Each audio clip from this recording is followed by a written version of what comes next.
Hello. Hi. What's going on, guys? Let me get myself situated here. And it is us once again. We're, we're the Williams. And we're here with another edition of Love Unscripted.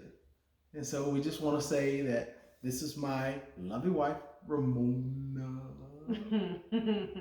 Hi. My name is Will. Well, Wilbert, aka Will. So we're just having a little fun. But we just want to bring up a topic that we think is important in marriage.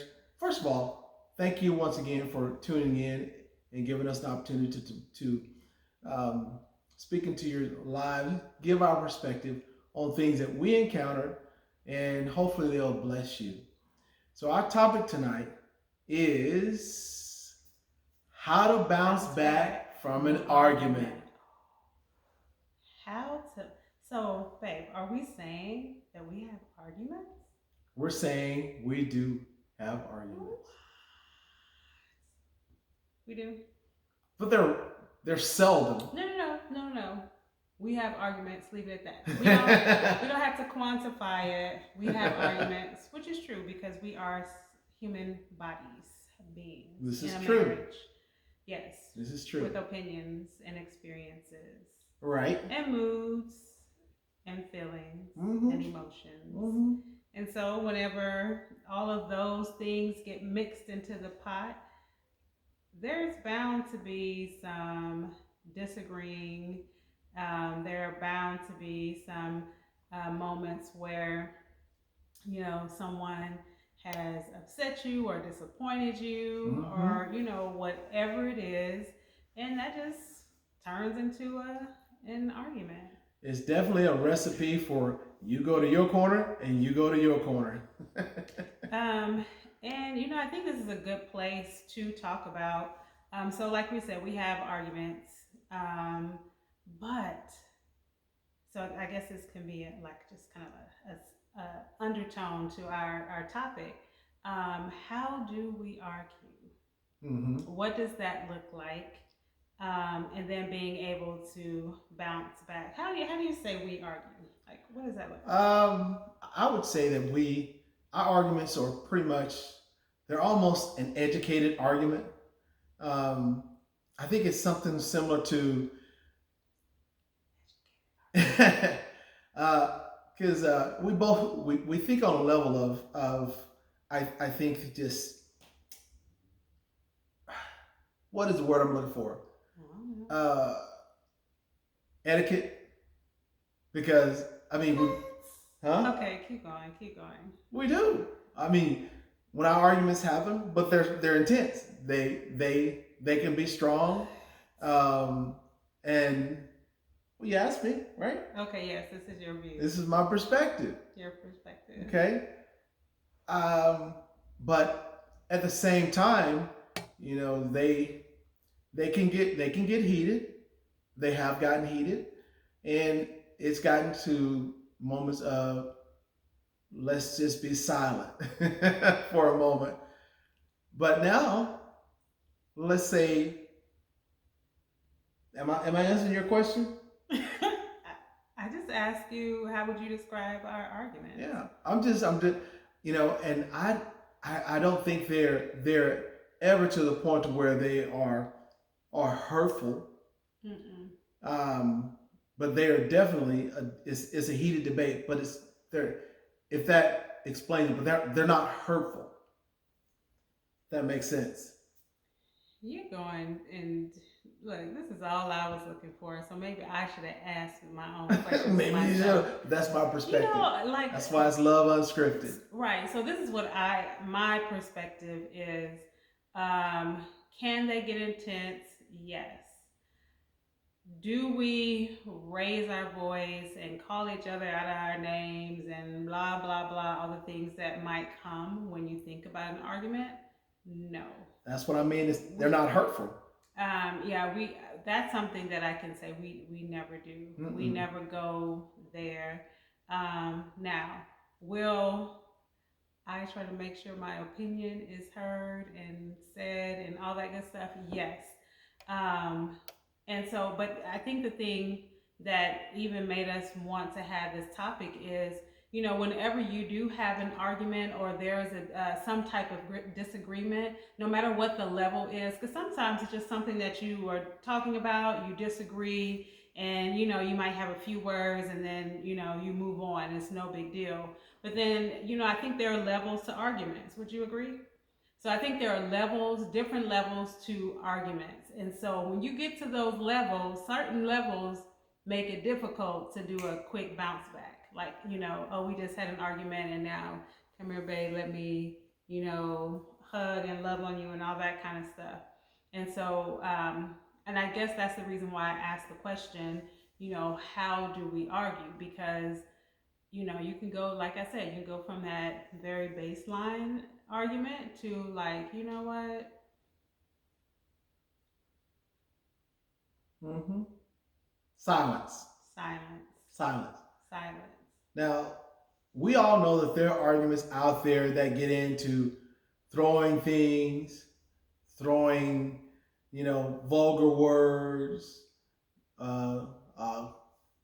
large array of profanity, just, like all to the point of becoming violent. Hopefully, I'm not talking to anybody out there like that.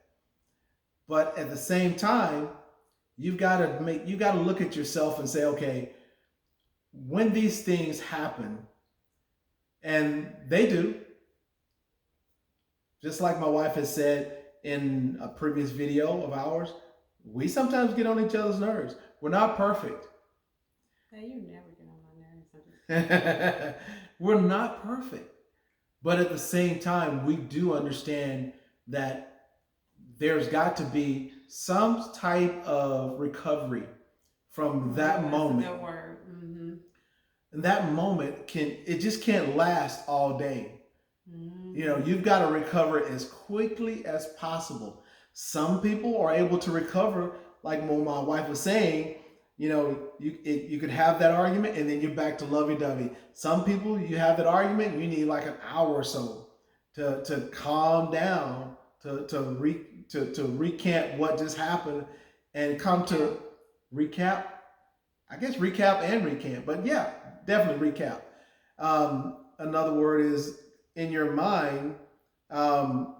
What's the word that you do sometimes when you leave work? Starts with an R. I can't think of what it's called. But rejoice. No, that's not I'm it. Just saying. But the word it's almost like you kind of revisit that moment and see what went wrong, and you try to deduce to yourself, how did it get to this point, and now how do we move forward? And that's how you recover without remaining in that state of confusion. Because trust me, if you remain in that state of confusion, then you find yourself never moving forward from something that was this small, from something that was not major. It was like you're majoring in the minors and minoring in the majors. The things you should have concerns about becomes less important. The things you shouldn't have concerns about becomes ridiculous. So how do you recover from that? How do you make that moment and an expansion of, let's learn from this, let's gain wisdom from what just took place, an expansion of, like the scripture says, do not allow the sun to set on your wrath. It says anger, but sin not. Don't allow that moment to put you to shame. Because what happens in an argument, you start bringing up past. Mm-hmm. You start bringing up past this, past that. It's the past. Leave it in the past. That's when you start throwing stones. You start throwing words. You start, don't do that. Stay with what the concern is. Because once you allow all the mess of confusion and all the recipes from past and what happened and you said and they said come into play, it's a It's a cluster. You know what the word comes after that. But get what I'm saying. It's terrible. So recover. Be honest with yourself. Is it worth that moment? Is it worth staying there? Is it worth letting that control your day or ruin your day? You may have had a great day, then something small set you off, and then you can't recover that. But you have to. You can't just walk into that and stay there and be okay like that. Some people are okay like that, but don't be that person. Don't be that person that lives to argue, that lives to be angry, that lives to be mean, that lives to make somebody else feel small. Don't be that person. Be that bigger person. Be that person in that marriage that says, you know what, this is really not worth debating. This is really not something that, you know, that's beneficial, something that adds to who we are. So let's learn from this. I don't know if she's going to say anything or not, but let's learn from this. Let's understand this. Let's see how we can recover from this and how we can avoid that moment repeating itself. That's what you do. So the reason why I didn't say anything just then is because I was in thought. And so I was trying to continue to be in thought, because I think it's important too to really come away when we finish with this video to say, how do you bounce back? I know one of the things that you were just saying, you know, you need to recover, what things not to do. But we also know, and I'll just share from my experience, you know, I could be on the stubborn side. You know, I have my thoughts about things, and you know, that's kind of how I think. Now, I will concede. I do know how to compromise, but I can say that there were times when, you know, either my emotions, my mood, my stubbornness got the best of me. And it is not always easy to just bounce back after an argument, no matter how, um, no matter how, what's the word I'm looking for? Like, you know, even if our arguments are a discussion, you know, well, in the dialogue room, we're having a discussion, but you can, you know, you're supposed to leave your emotions out of it, but you can still feel your emotions inside of you, you know. So even as you're talking and you're working through how it feels, not you're not working through necessarily how it feels, but what has happened, and you know what maybe are the repercussions, or you know what, like my husband was saying, what are the lessons behind it. But you still on the inside have these emotions that you have at bay, that you are trying to set aside as you deal with what the facts of this argument, you know, are what the facts of the argument is, whatever. And so so once all of that is said and done, you have the argument happen. You have decided, hey, we're going to take this thing to the dialogue room, or you don't take it to the dialogue room, whatever. It is a medium simmer argument, or it's, you know, the top is blown off the pot type of argument.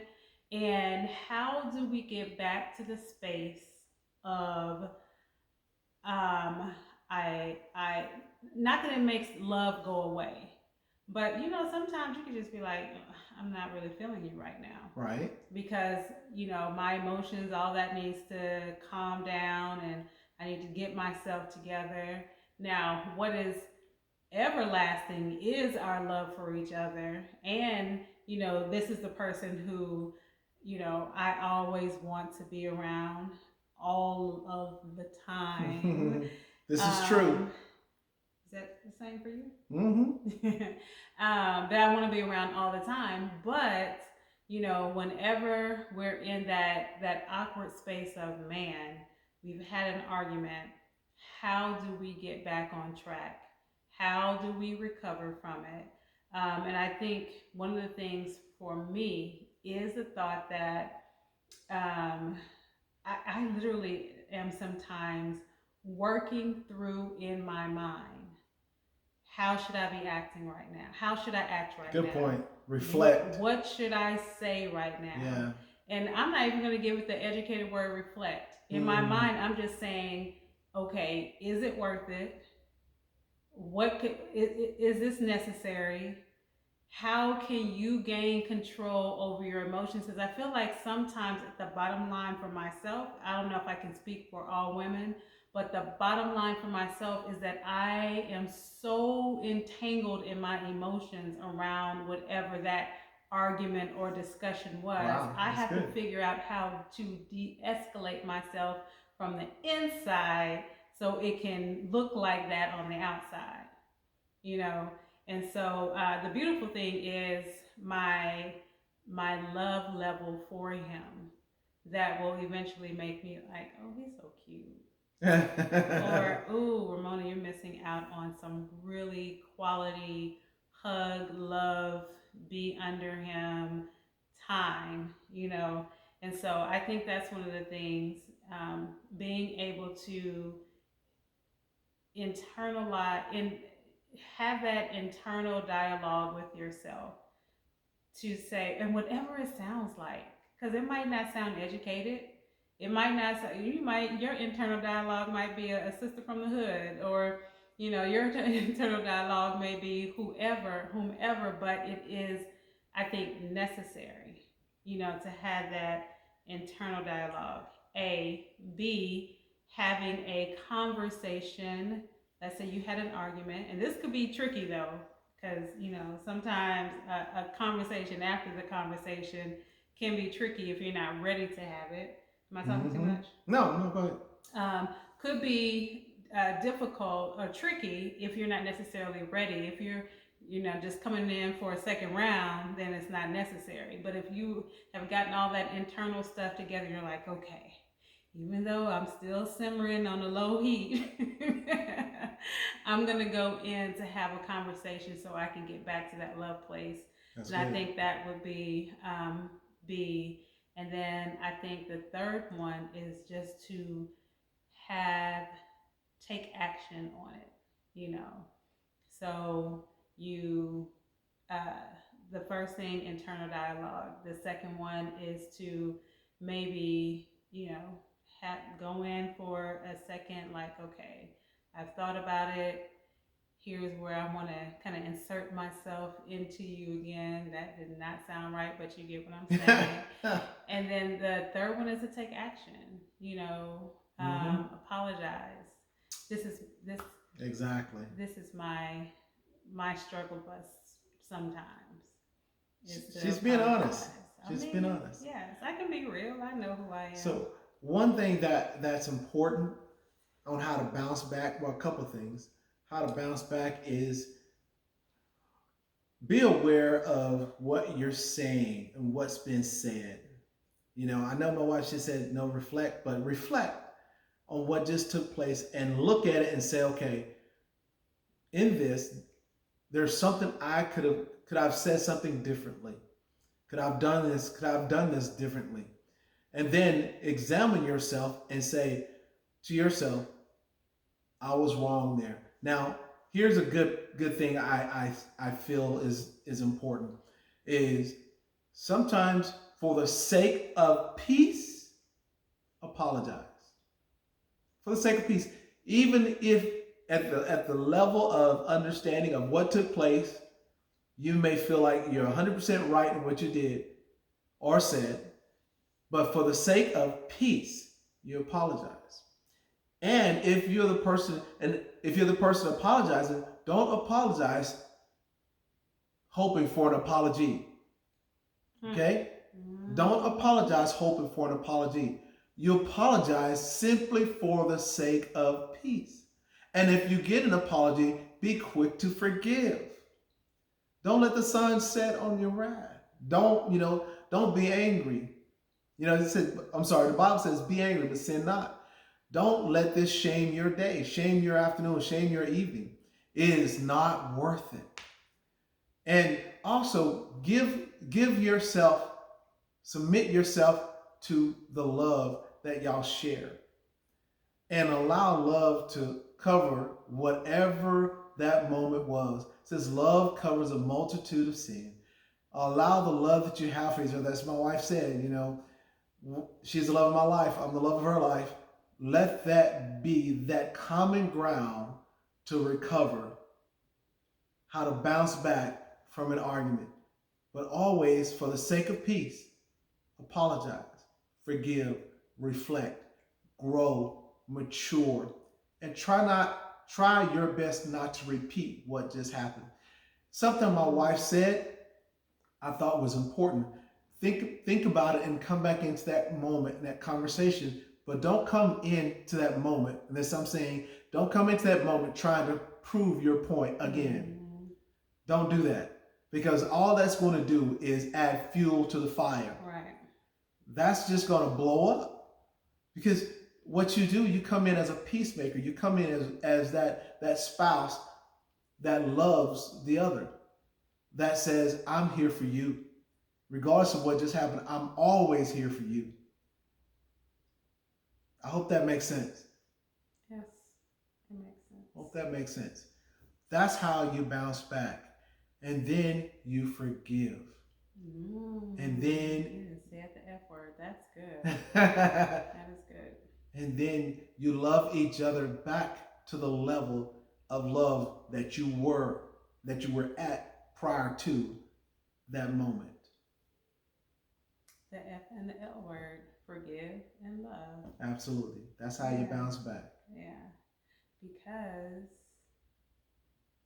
you're no longer two. You're no longer two, but you are one.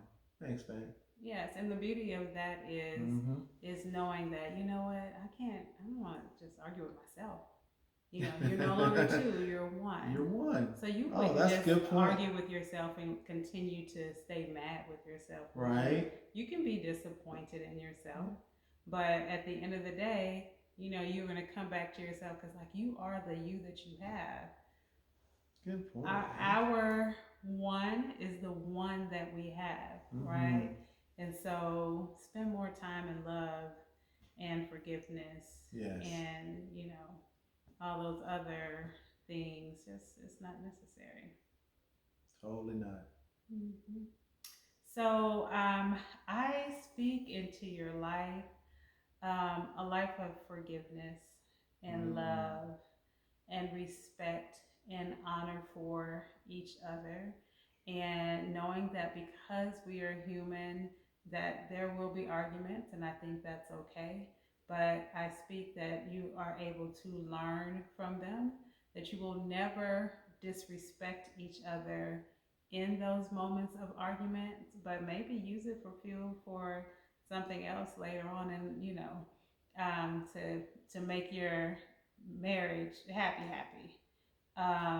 But be in a place that you are willing and open enough to your spouse, the person that you love, your wife, your husband, to say, you know what, I am willing to put this aside, because love and our oneness is more important than arguing and being right in a situation. And it will be, and it might be a learning curve. However, the more you learn and practice it, the better your marriage is going to be. Well said. Well said. Babe. So we say, hope to you all, blessings to you all. You're no longer two, but you are one. I kind of made that 4, but give me some love. Love you, baby. All right, guys. That's it, guys. Bye. Appreciate it. So long. Till the next time. Bye-bye.